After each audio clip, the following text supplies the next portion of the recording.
नमस्कार। आप सुन रहे हैं श्रुति सनातन, जहां सनातन की दिव्य कथाएं शांत सुरों में आपको निद्रा की ओर ले चलती हैं।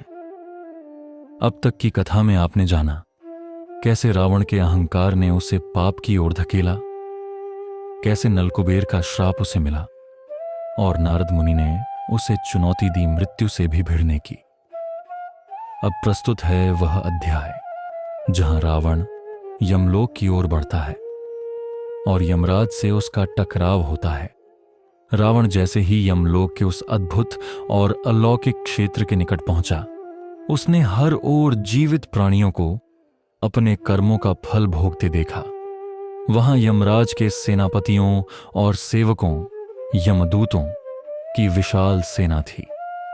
ये यमदूत भयंकर और अप्रत्यक्ष दिखाई देते थे। उनके शरीर शक्तिशाली थे पर भयानक विकृत थे, काले बालों से ढके हुए जो सीधे खड़े थे। हाथों में वे फंदे और भयानक हथियार पकड़े हुए थे।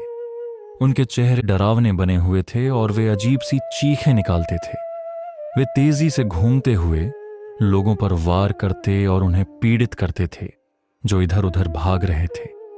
वहां डर और दर्द की चीखें हर तरफ गूंज रही थीं। रावण ने अनगिनत लोगों को देखा जिन्हें भयंकर कुत्ते नोच रहे थे, आग में जलाया जा रहा था या यमदूतों द्वारा मुबलते तेल के बर्तनों में फेंका जा रहा था। अन्य अधर्मी पुरुष और महिलाएं जलते रेतीले मैदानों में भाग रहे थे जहां यमदूत भाले और त्रिशूल लेकर उनका पीछा कर रहे थे।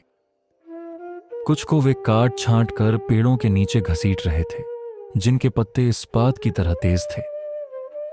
दर्द से चीखते वे लोग जमीन पर गिर जाते पर उनका शरीर फिर से स्वस्थ हो जाता। वे फिर से कूदकर भागते, लेकिन यमदूत फिर उन्हें पकड़कर वही यातना दोहराते। रावण ने अनगिनत प्रकार की यातनाएं देखीं जो पापी आत्माओं को दी जा रही थीं। वह यमराज को ढूंढते हुए अपने पुष्पक में तेजी से आगे बढ़ा।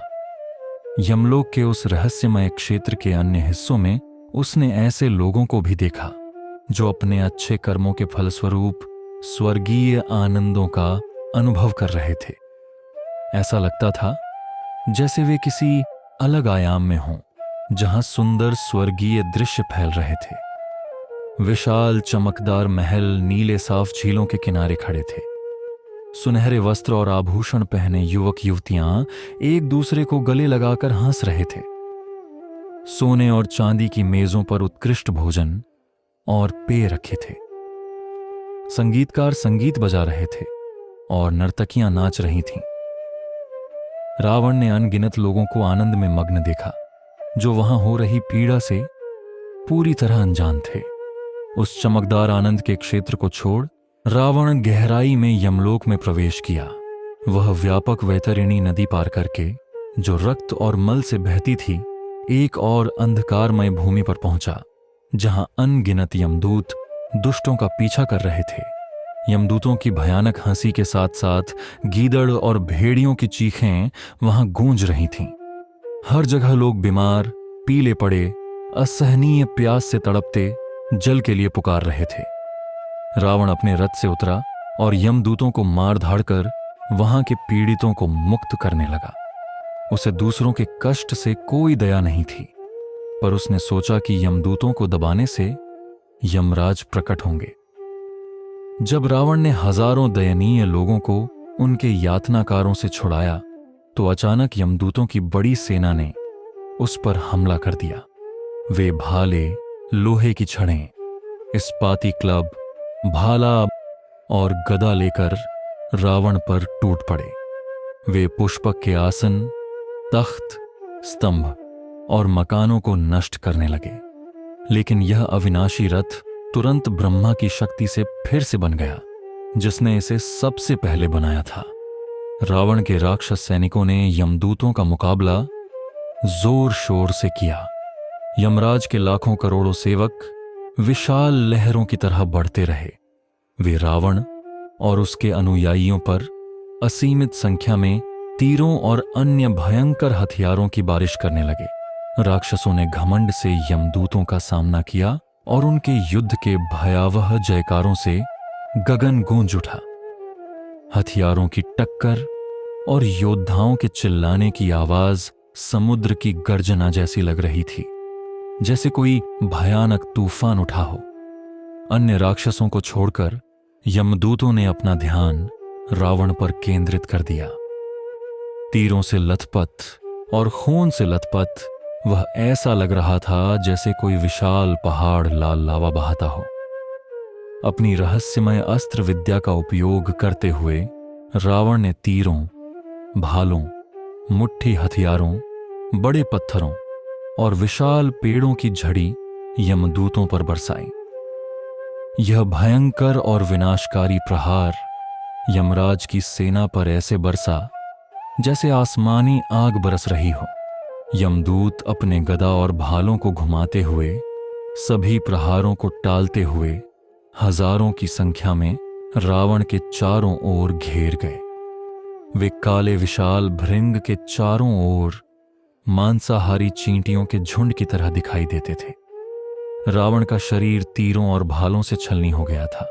दर्द और क्रोध में गर्जना करते हुए वह अपने घेराव से ऊंचा उठ गया। वह जमीन पर उतरते ही धनुष उठाकर उसमें एक जलते हुए तीर को रखा। रावण ने शिव की शक्ति का आवाहन किया और उस अमर देवता की दिव्य ऊर्जा से तीर को संजोया। जैसे ही उसने तीर छोड़ा, एक भयंकर अग्नि की लपट जमीन पर फैल गई, जिसने यमराज की सेना को भस्म कर दिया।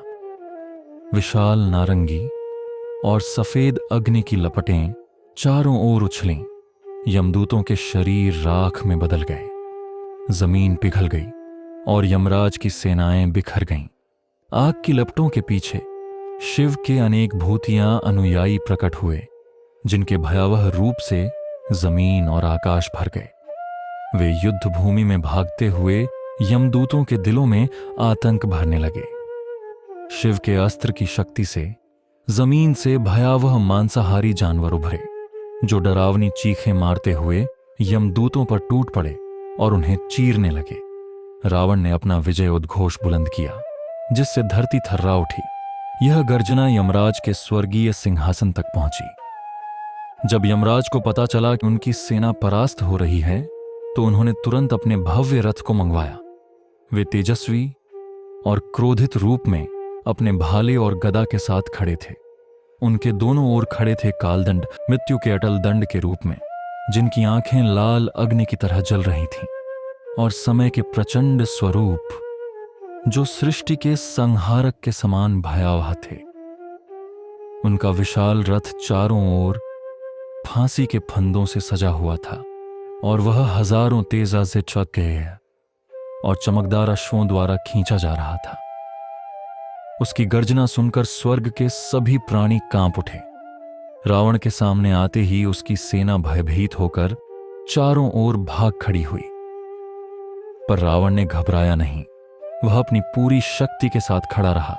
उसके शरीर से रक्त की धाराएं बह रही थीं और उसकी आंखों में लड़ाई की चमक थी। यमराज ने अपने भाले और गदा से प्रहार शुरू किया। वे प्रहार रावण के शरीर में गहराई तक घुस गए, जिससे उसकी देह से रक्त की नदियां बह निकलीं। रावण ने शिव के आशीर्वाद से सुसज्जित अपने धनुष को उठाया और बिजली की भांति तेज हजारों बाण छोड़े। वे बाण यमराज पर बरस पड़े, पर देवता डगमगाए नहीं। यमराज ने अपनी भीषण भाले की बौछार से रावण को घायल किया, जिससे वह बेसुध होकर जमीन पर गिर पड़ा। नियमों का पालन करते हुए यमराज ने उसे और आघात नहीं पहुंचाया। कुछ समय बाद होश में आने पर रावण ने देखा कि यमराज अभी भी उसके सामने खड़े हैं। उसने अपनी शक्ति जुटाई, धनुष पूरी ताकत से खींचा और आकाश में अग्नि भरे बाण छोड़े। वे बाण यमराज पर आग के नाग की तरह बहा के रसने लगे। क्रोधित होकर यमराज ने अपना मुंह खोला, जिससे अग्नि और धुआं निकला और यमलोक एकदम सूर्य की रोशनी से प्रकाशित हो उठा। इस प्रकार यह भयंकर युद्ध अभी समाप्त नहीं हुआ था। ब्रह्मांड के विध्वंस का भय लिए देवता यमराज और राक्षस के बीच चल रही अद्भुत लड़ाई को ऊपर आकाश से देख रहे थे। वे इस बात से भयभीत थे कि इस क्रोध की अग्नि से सारा संसार नष्ट हो जाएगा। रावण अपने क्रोधित अस्त्रों को लगातार तीनों देवताओं की ओर फेंक रहा था। अत्यंत क्रोधित यमदेव ने यमराज से कहा, हे प्रभु, अब और प्रयास न करें, इस राक्षस को मुझे अकेले ही निपटाना है। पूर्व में कोई भी, चाहे वह कितना ही शक्तिशाली क्यों ना हो, मुझसे विजयी नहीं हुआ। देव, ऋषि और राक्षस सभी मेरी शक्ति के सामने झुके हैं। सृष्टि के सभी प्राणी अंततः मुझको मानते हैं। अतः आप इसे और परेशान न करें, इसे मेरे हवाले छोड़ दें। पर यमराज ने रावण की इस निडरता से क्रोधित होकर कहा, तुम दूर हटो, मैं स्वयं इस राक्षस को नष्ट करूंगा। वे अपने महागदा को उठाकर क्रोध से लाल लाल आंखों से रावण की ओर देखने लगे। उनकी गदा से प्रज्वलित अग्नि का एक प्रभामंडल निकल रहा था। जैसे ही वे उसे मारने के लिए उठाने वाले थे, तभी ब्रह्मा प्रकट हुए। केवल यमराज ने उन्हें देखा और सुना। ब्रह्मा ने गंभीर स्वर में कहा, हे अति प्रबल देव, इस राक्षस को अभी तुम्हें मारना नहीं है। मैंने उसे वरदान दिया है कि वह केवल मानव द्वारा ही मारा जा सकता है। यदि तुम इस नियम का उल्लंघन करोगे तो सृष्टि का संतुलन बिगड़ जाएगा, इसलिए अपनी गदा नीचे रखो। रावण का समय अभी नहीं आया है।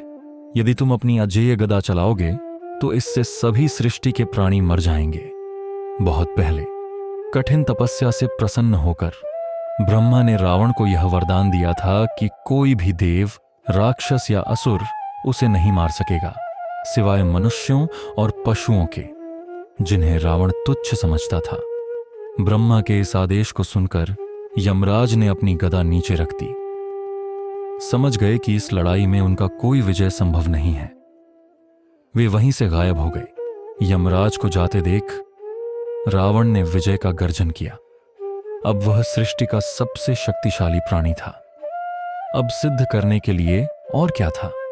मृत्यु के देवता भी उससे भाग गए थे। रावण ने देखा कि यमराज की शक्ति से मरे हुए यमदूत फिर से जीवित हो गए थे और वे बिना ध्यान दिए अपने निर्दयी दंड देने के कार्य में लगे थे। रावण को लगा कि यमलोक में अब उसकी कोई जरूरत नहीं। उसने अपनी सर्वोच्चता स्थापित कर ली थी। अब उसे अपनी स्वर्ण नगरी लंका लौटना था। वह पुष्पक विमान पर सवार हुआ, अपने राक्षसों के साथ उत्तर की ओर पृथ्वी पर स्थित अपनी लंका के लिए उड़ चला। श्रुति सनातन में इस अध्याय को सुनने के लिए धन्यवाद। रावण के कर्मों की यह श्रृंखला अभी समाप्त नहीं हुई। आगामी भागों में कैसे इन अधर्मों के फलस्वरूप स्वयं धर्म रूपी श्री राम का जन्म होगा और कैसे एक महामानव कथा सत्य बनकर युगों तक मानवता को राह दिखाएगी। श्रुति सनातन में अगली रात फिर मिलेंगे एक और मौन उद्घोष के साथ। शुभ रात्रि और स्वप्नों में सनातन को आमंत्रण।